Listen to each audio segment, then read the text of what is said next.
দর্শক বন্ধু, তো বকেয়া ডিএ নিয়ে বিশাল বড় খবর চলে এসেছে। প্রতিশ্রুতি পূরণ হয়নি, বকেয়া ডিএ কোথায়?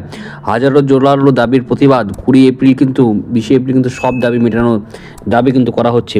এখান থেকে সংগ্রামী যৌথ মঞ্চের তরফ থেকে জানানো হয়েছে, কিন্তু এখন কিন্তু বকেয়া ডিএ অনেকেই কিন্তু পায়নি, এবং 2016 থেকে 2019 সাল পর্যন্ত বকেয়া ডিএ মিটিয়ে দেওয়ার যে ঘোষণা, তা কিন্তু বর্তমানে বাস্তবায়িত হয়নি। তাই বড়সড় আন্দোলন এবং আইনি পদক্ষেপ সুপ্রিম কোর্টে কিন্তু যাওয়ার হুঁশিয়ারি কিন্তু দিয়েছেন সুপ্রিম কোর্টের তরফ থেকে।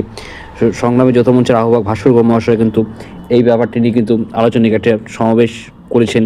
আপনাদের কি মতামত অবশ্যই জানাবেন, আপনাদের কমেন্ট বক্সে লিখে জানাবেন।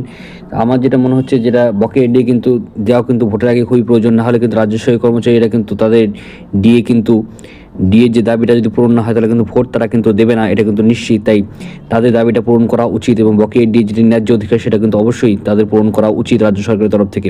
কিন্তু অনেকাংশে 4% বকেয়া ডিএ দাবিও যেটা উঠছে, যে সেটাও কিন্তু দেওয়া হচ্ছে না।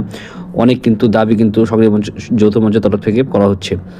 তো আশা করছি আজকে ভালো যদি লাইক করে, শেয়ার করে, চ্যানেলটি সাবস্ক্রাইব করে পাশে অবশ্যই বেশ করে। জয় হিন্দ, বন্দে মাতরম। ধন্যবাদ এই ভিডিওটি দেখার জন্য।